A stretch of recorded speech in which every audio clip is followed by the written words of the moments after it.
હાલો મિત્રો, કેમ છો? મારો ઓમ નમો નારાયણ. જય હિન્દ, જય ભારત. કેમ છો આપ સૌ?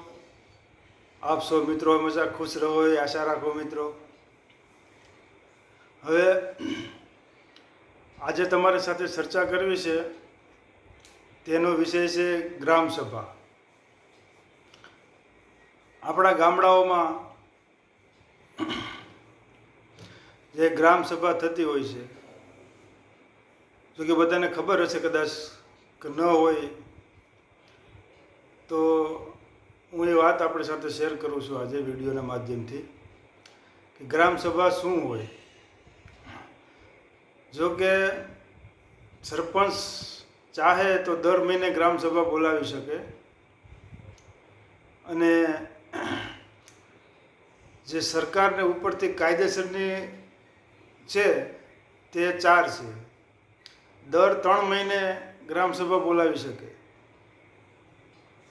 1 વર્ષમાં ફરજિયાત છે ઉપરથી કે ગ્રામસભા 1 વર્ષમાં 4 ગ્રામસભા કરવી, અને એ ગ્રામસભામાં નાનામાં નાના માણસની વાત સાંભળવી અને એના પ્રશ્નોનો જવાબ આપવો તે સરપંચની જવાબદારી હોય છે. અને એ ગ્રામસભા થવાની હોય ત્યારે 2-3 દિવસ પહેલાં સરપંચ અને જે કાંઈ ચૂંટાયેલા સભ્યો હોય છે તે ગામના દરેક નાગરિકને જાણ કરવી, આ એનામાં આવે છે. અને એ 3 દિવસ પહેલાં જાણ કરે અને તારીખ નક્કી કરે અને ગ્રામસભા ભેગી થાય. એ ગ્રામસભામાં આપણે જે સામાન્ય માણસ હોય, ગમે તે હોય, તે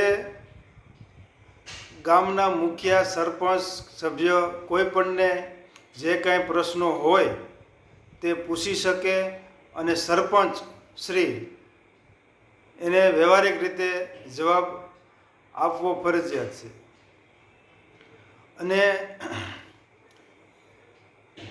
સરપંચને પણ ગામના સભ્યો અને સરપંચ જે કંઈ ગામમાં કામો કર્યા હોય તે બતાવી શકે, જે કંઈ ગ્રાન્ટ હોય અને જે કંઈ ગામમાં નવીન કામ કરવાનું હોય તેની પણ ચર્ચાઓ કરી શકે. અને ગામના દરેક વ્યક્તિ જે કાંઈ હોય તેનો હિસાબ માગી શકે. આ એક સત્ય વાત છે આપણા બંધારણ પ્રમાણે મિત્રો. કેમ કે આપણે ચૂંટી અને સરપંચ બનાવ્યા હોય, એ સરપંચને ગામની સેવા કરવાની હોય છે. જે કાંઈ કામો હોય, ખૂટતા હોય, પબ્લિકની જરૂરિયાતો હોય એને પૂરી કરવાની હોય છે. કોઈ પાણી, રોડ, રસ્તા, સ્કૂલો, દવાખાના, હવે અમુક આપણે ટેક્સ ભરતા હોય છે, એ ટેક્સમાંથી આ બધાને પૈસા આવે છે અને ગામની સુવિધાઓ પૂરી પાડવાની હોય છે. તેની જવાબદારી સરપંચની હોય છે. તો મિત્રો, ગ્રામસભા દર મહિને બોલાવી હોય તો બોલાવી શકે સરપંચશ્રી, પણ દર મહિને ન બોલાવે તો ઉપરથી એ ફરજિયાત કાયદો છે કે 1 વર્ષમાં 4 ગ્રામસભા હોય છે. 3 મહિને 1 ગ્રામસભા ફરજિયાત છે. અને એ ગ્રામસભામાં તમને કીધું એમ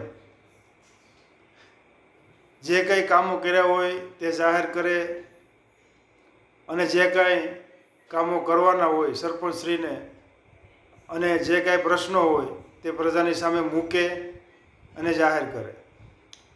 અને ગામનો દરેક વ્યક્તિ વ્યવહારિક રીતે જે કાયદેસર થતો હોય એ પ્રશ્ન પૂછી શકે, અને સરપંચને પણ એ કાયદેસર રીતે વ્યવસ્થિત જવાબ આપવો પડે. એ આપણા બંધારણમાં હોય છે. તો ગ્રામસભાનો મહત્ત્વ આ છે, એનો મિનિંગ આ છે.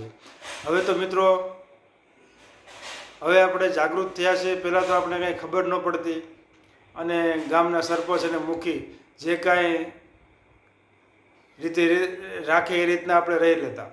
પણ હવે ભણતરનો સમય આવી ગયો છે, હવે જાગૃત થઈ ગયા છો મિત્રો. તો મારો એક જ અર્થ છે મિત્રો કે આપ સૌ જાગો અને આપણા જે કાંઈ અધિકાર છે, આપણે જે કાંઈ ટેક્સ ભરીએ છીએ, આપણે સુવિધા મળવી જોઈએ તે આપણને મળવી જરૂરી છે. એટલે હવે જાગો અને આપણે જે કાંઈ વિચાર કરવો જોઈએ આપણા ભવિષ્ય, આપણા છોકરાઓ માટે, તે આપણે બોલશું અને જાગશું તો થશે. બાકી તો આમને આમ કંઈ થવાનું નથી. એટલે ગ્રામ સભાનો મિનિંગ તમને મેં કીધો આ વખતે, અને આપણે દરેકને બોલવાનો હક છે. જે કંઈ કામો થયા હોય તે આપણે પૂછવાનો હક છે. મિત્રો, જય હિન્દ, જય ભારત. અને હા, આપ સૌ મિત્રો મારી ચેનલ સબસ્ક્રાઈબ કરજો અને જોડાઈ શકો તો આવા નવા વિડીયો આપને મળતા રહેશે. અને મારો કોન્ટેક નંબર પણ લખી લેજો મિત્રો, 9275407287. જો ફરીથી લખજો, પહેલાં જરા હરખું નથી બોલાવાનું. એટલે 9275407287 9274507287. ઓમ મિત્રો, ઓમ નમો નારાયણ. કેમ છો? નમો નારાયણ.